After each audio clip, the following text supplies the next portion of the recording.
Cheers. All right, hey folks, Hello. Brittany and Alistair here. Thanks for joining us in our urban backyard. Today we are very excited to share with you a topic that is very dear to our hearts. It was a special request. So today we're going to be talking a little bit about seed starting.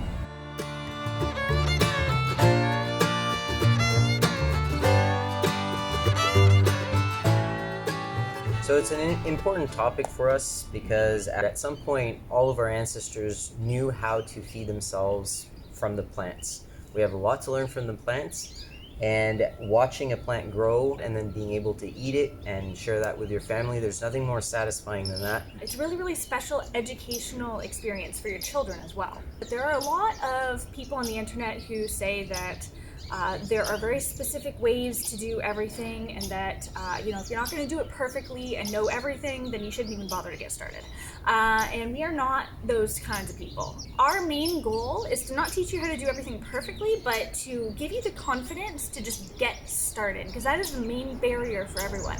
Once you've gotten started, you learn from your successes, you learn from your mistakes, you learn along the way, and that is the best way to learn anything when it comes to anything natural. We learned from poking around the internet, asking all the people that had more experience than us, which there was plenty. Fortunately, they shared that information with us, which I guess ancestrally our family members would have been teaching us or passing down, or other people in our community would have been able to share that with us. We went digging, and so what we're sharing today is absolutely what we have found through time with experience, and thanks to all those people that have helped us out. So hopefully this will help you out to get started. First things first, you need soil and you need containers. The soil that we have been using recently, and which a lot of our gardener friends use, we like to use ProMix. There are many, many different types of seed starting mix, and it really doesn't matter which one you use as long as it's for growing seeds. So you don't want to plant something delicate like a seed directly into something heavy like compost. You do want something light and fluffy, and at some point in a future video we will be experimenting with creating our own seed starting mix. But for now, easiest way to get started, get some seed starting mix. Any brand will do from the store. The next thing you're going to need, obviously, containers. There's all sorts of thoughts around containers, what you should not do. Big secret, almost any container will work. We've actually gone many years getting some of these from people's recycle bins. They are cell packs. We have never bought containers. Some people say you can't reuse them a second year. I've heard many people say that. I've reused them and did successfully produce vegetables or fruit. This was a mushroom container from the grocery store. This is a peat pot. I lose track. I hoard. I have a hoarding problem when it comes to pots. At some point we'll Planting introduce material. you to our pot collection. Containers. Another thing is, if you just have, Rubbermaid bins or any kind of, household bin, you can dump soil a couple inches directly in there. The only problem with this is it doesn't drain, so you do not want to overwater, whereas something like this has holes in the bottom. So you can't really overwater, it'll come out the bottom, in which case this definitely needs to be in a container. But something like this absolutely does work. Some of our gardener friends who, again, have decades more experience than us, this seems to be their preferred method of gardening. I mean, we've been harvesting salad from this for a couple weeks now. And if you don't have any containers on hand and you don't want to be going out looking for them in these times, have no fear. Origami's here. You can make your own using recycled paper.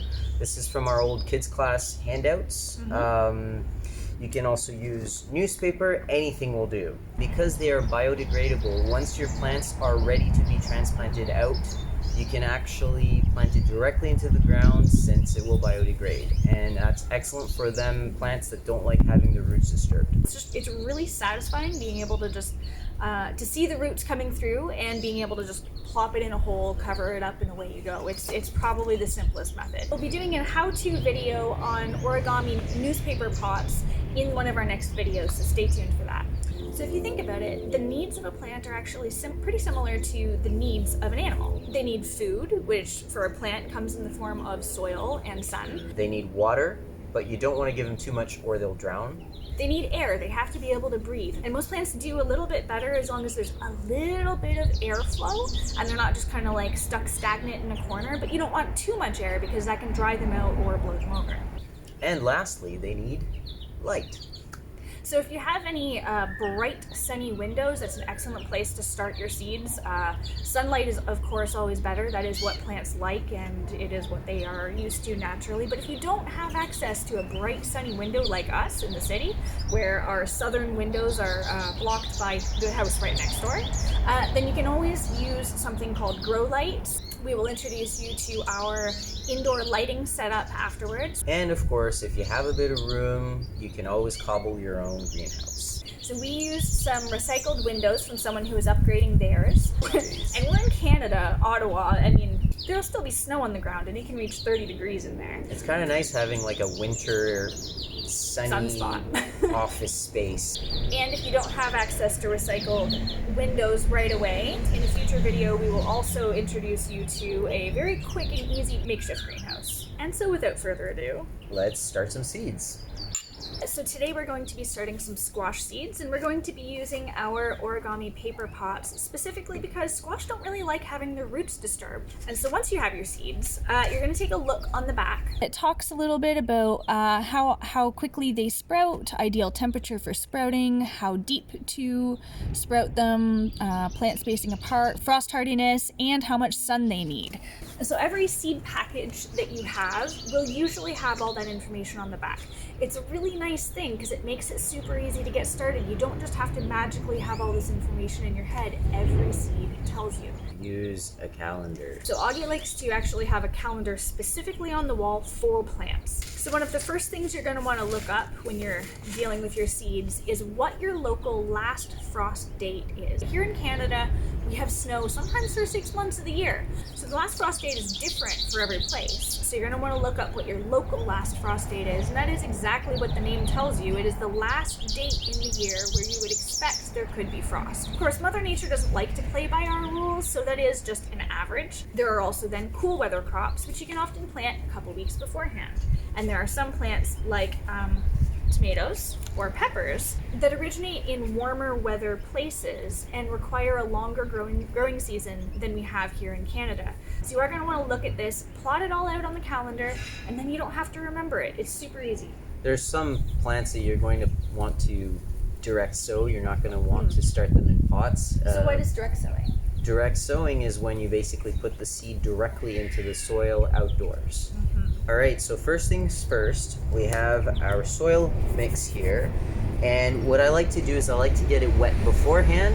It makes the job easier and reduces the chances of displacing the seed once it is already in the moist soil. That moisture will be enough to kind of help the seed start to germinate.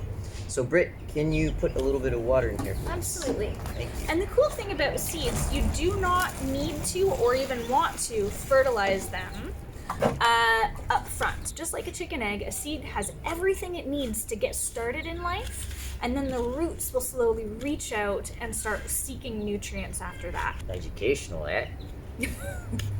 So I've mixed in the water so that the soil is still light. It's not mud. You definitely don't want to let it become muddy. So one way that you could measure if you've had enough water mixed in is when you squeeze it, you have a few drops coming out, but it's not like pouring out. And when you let go, it kind of holds together. There you go. So next step, we're going to take our container. We're going to hold it open. We're going to fill it with soil. And you want to kind of pack it in. The flaps you're going to want to hold open with your hands. And at some point, the flaps will just hold by themselves. There we go. Oops. And you want to bring it up right to the top, but you still want a little bit of lip around the edge so that when you pour the water in, it does stay in the pot. Now I'm making sure that there is some in the bottom as well.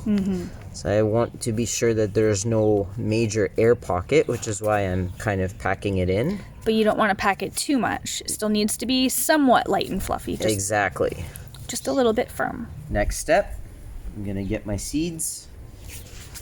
Some people like to soak their seeds beforehand. You can. You also don't have to. Try different things, see what works for you, and eventually you're gonna develop your preferred methods. So many people like to plant multiple seeds into the same pot. That's just to up the chance of germination, and in case one seed doesn't germinate, then you've got backup. And so there's different depths that you're going to want to start your seeds at. Of course, if you're a really tiny little seed that you can barely see, like a poppy seed, you're going to need to be right on the surface of the soil, because if you're planted, say, 6 inches deep like garlic, you're never going to make it up to the top. So each of your packets are going to tell you how deep it should go. And so something like a squash seed often needs to be planted about 1/2 inch to 1 inch deep. And a good way to measure that without a ruler is by using your hands. So one of your fingernails is approximately 1/2 inch, whereas your first knuckle is approximately 1 inch. Your second knuckle is approximately 2 inches. Your third knuckle is approximately 3 inches, and on it goes. A kind of loose hang loose is approximately 6 inches, which then means that 2 hang looses is approximately a foot. And so what we're going to do is we're going to plant this a 1/2 inch to 1 inch deep. And so I will press my finger in to my first knuckle, pull it out, got a nice little hole there. We're going to drop our seed in, pat it down, and then just cover it up. And so we're going to take our second seed as backup. We're going to poke our second hole in, about up to the first knuckle again, drop our second seed in, and just kind of loosely cover it up. And that's all there is to planting squash seeds. Another little trick that you could use to keep track of how deep you should plant your seed is if you tell yourself 1 to 2 times its total length. I have this squash seed here, which is about 1/2 inch long. Placing that on my finger, that is 1/2 inch. Right there, I place the second one. That would be about 1 inch. So I'm gonna want to plant one of these squash seeds 1/2 inch to 1 inch deep. Another very important little detail is to remember to label your plants. Do not trust your brain that it's going to hold on to, oh yeah, I remember what I planted in that pot. At some point, you're going to be dealing with so many plants, you're not going to remember what's what anymore. Just save yourself the hassle up front and make some labels. If you don't have labels, you can make some. There's lots of ways to do it. People typically love doing popsicle sticks. You don't have to buy labels. I personally have been using used yogurt container lids for a while. I'm going to show you real quickly how to make those. Scissors, yogurt lid. Proceed to cut the yogurt lid in half, roughly. I personally like to get as many as possible from the same lid. Not looking for perfection. And once I've cut that up completely, then I'm going to take these strips and I will cut it at an angle. By cutting it at an angle, this makes it easier to poke into the soil.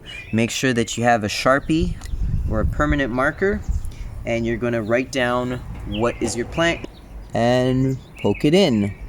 And the nice thing about these labels is that you can use them out in the garden as well, and that way you can keep track of what is what. And so once you've planted all your seeds into your containers, you're going to want to put this into some kind of tray, because when you're watering, you want any excess water to be able to come out so you don't drown your seeds. One of the types of containers we really like is one of these kinds of bins. There's several reasons for that. Number one, it's really easy to carry a whole bunch of plants all at once. Another thing is you can put the top over top of it and make it kind of like a miniature greenhouse while they're still very small. And when you're watering, you can also see how much water is in the bottom. So it's really great for a lot of reasons. But if you don't have something like that, you can use any old kitchen scraps that you have lying around. This is a random little tray. I don't know, we found it at Value Village at some point, but this would catch the excess water too. If you're packing your plants onto something like this, any extra water will come out the sides. So something like this that you pull out of the recycling or get from a hardware store, as you can see, it already has holes in the bottom, so you don't have to worry about that. Something like this, similarly, already has holes in the bottom, so it will drain out any excess water. Something like your origami pots, excess water is just gonna seep out of the paper, so you don't have to worry about it. However, something like this, there are no natural holes in the bottom, so you're gonna wanna poke a few holes before you go ahead and put it in your tray, or you might drown your plants. So when your seeds are very small and you've packed them into already moistened soil, a really great way to water is with a spray bottle. And you basically just, spray it until it's all nice and wet. This is especially helpful if you're doing really tiny seeds like kale seeds, lettuce seeds, any seeds that are really tiny. This is a great way to water them because it doesn't disturb the soil. Once your seedlings get a little bit bigger, another great way to water without disturbing the soil is by what we call bottom watering. So you can water not the plant itself, but the actual tray. You can see the water level right there. Slowly but surely, your plant soil will just wick it up. And this is actually a really great thing because it encourages deep root growth. So we really like bottom watering for a lot of reasons, but you don't want these to just sit in water forever. You only want to give enough water that it will absorb all of the water within an hour or two.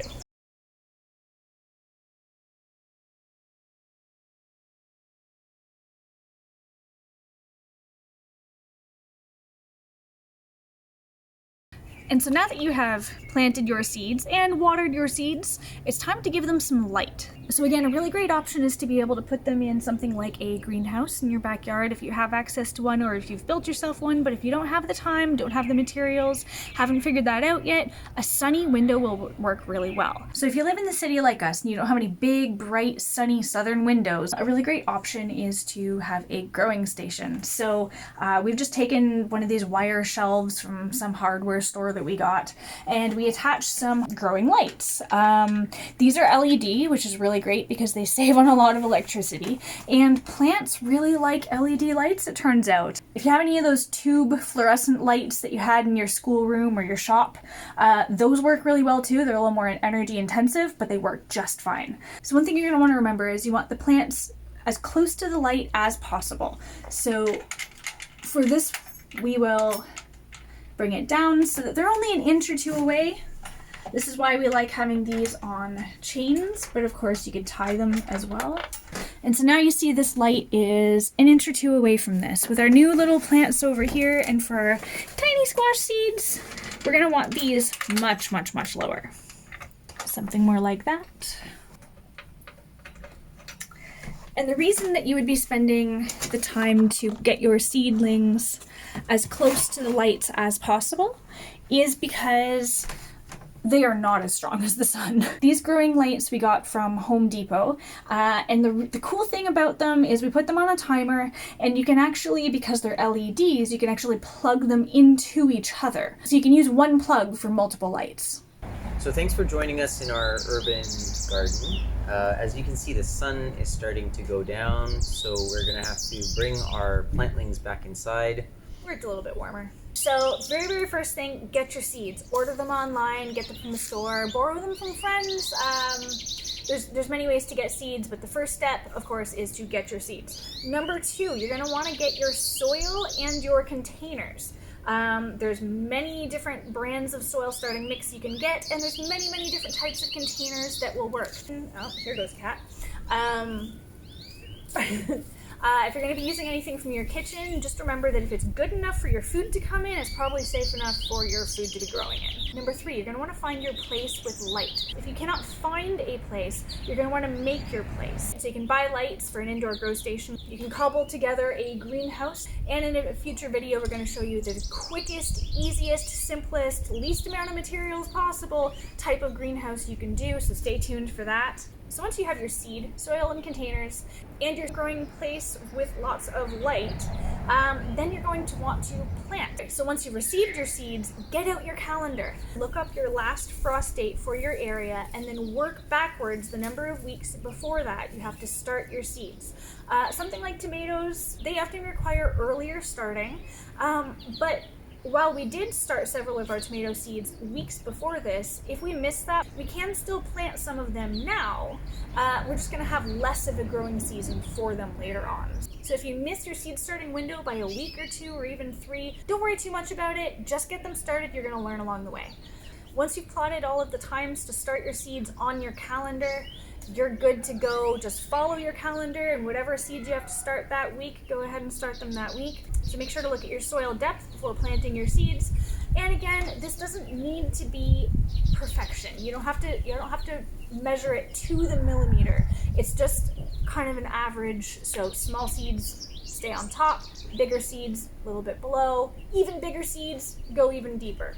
An interesting thing I remember one elderly lady sharing with me, she had said that she liked to give the seeds a bit of a challenge to start, kind of as a character development challenge. And so she would actually plant her seeds a little bit deeper and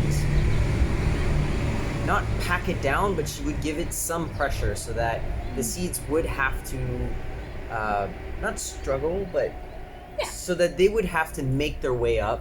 And she believed that this made them have a stronger root system, and just like with people, sometimes it forges character, kind of the same idea. And there's other elderly people who we know who choose to really do everything they can to coddle their seeds and support them in every way they possibly can in order to give them the best chance possible. So, I mean, it's interesting because when you talk to gardeners, everybody has their own opinions, everyone has their own styles, everyone... Just like with parenting. Hey. It's very much like parenting, everyone has their own styles.